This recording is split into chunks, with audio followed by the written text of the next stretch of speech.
Hello friends नमस्कार। आज video रे आपण मानकु स्वागत। पुणी थरे गोटे नुआ गुरुत्वपूर्ण इनफॉरमेशन टे आनी अछि। एथिरे पुलिस विभाग तरफरु जीडी कांस्टेबल पय नियुक्ति आसी अछि। एथिरे एजुकेशनल क्वालिफिकेशन बा शिक्षागत योग्यता देखियो बेले केवल 10th पास मगा अछि।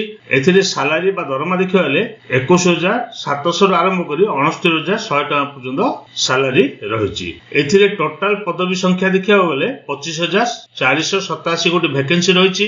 एथिरे हम ओडिसा सबु जिल्लार उभय पुरुष एवं महिला प्रार्थी माने एई पोस्ट पय आवेदन करि परिबे। एथिरे लास्ट डेट बा शेष तारीख देखले 31 डिसेंबर 2025 रहिछि। आपण चाहिले 31 डिसेंबर 2025 भितरे एई पोस्ट पय आवेदन करि परिबे। चलंतु देखिनेबा यार ऑफिशियल नोटिफिकेशन किपर रहिछि। फ्रेंड्स सर्वप्रथम कोन करिवे गूगल सर्च बॉक्स रे नियुक्ति खबर.net टाइप करिवे। टाइप करले एई पेज टे ओपन होबो। एथिरे आपनर होम पेज रे आपण एई लिंक टी पाइ जिवे। एई लिंक को क्लिक करले आपण एई जॉब विषय रे इन्फॉर्मेशन टी पाइ जिवे। एथिरे देखंतो एसएससी जीडी कांस्टेबल पय एई नियुक्ति टी आसी अछि। एथिरे आपनर पोस्ट देखियोले जीडी कांस्टेबल पय वैकेंसी रहिछि।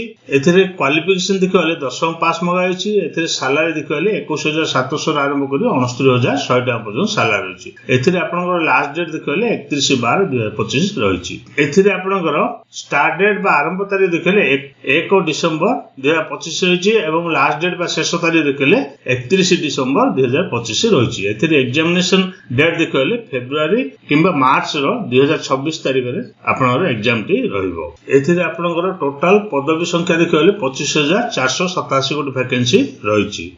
एथे देखंतो एई 25457 टी टोटल वैकेंसी मध्यरु पुरुष प्रार्थी मान पय 23467 गोटे वैकेंसी रहिछि। सेही परि महिला प्रार्थी मान पय 2020 गोटे वैकेंसी रहिछि। एई पोस्ट रे आपण देखि पाउथबे बीएसएफ पय टोटल वैकेंसी देखियोले पुरुष प्रार्थी पय 524 टी रहिछि, महिला प्रार्थी पय 52 टी रहिछि। सेही परि सीआईएसएफ पय टोटल देखियोले 14595 गोटे वैकेंसी रहिछि। सेही परि सीआरपी पय 5490, एसएसबी पय 1764 रहिछि, आईटीबीपी पय 1293 टी रहिछि, एआर पय 1706 रहिछि, एसएसएफ पय 23 गोटे वैकेंसी रहिछि। टोटल देखियोले 25487 गोटे वैकेंसी रहिछि। एथिरे एप्लीकेशन फी देखियोले जनरल प्रार्थी होतिबे किबा ओबीसी प्रार्थी होतिले 100 टका रे एप्लीकेशन फी रहिछि। किंतु एससी एसटी फिजिकल हैंडिकैप्ड किबा महिला प्रार्थी होतिले सेमानंको कोनसी प्रकार एप्लीकेशन फी नाही। सेमाने संपूर्ण मागणा रे पोस्ट पर आवेदन करि परिबे। एथिरे आपनकर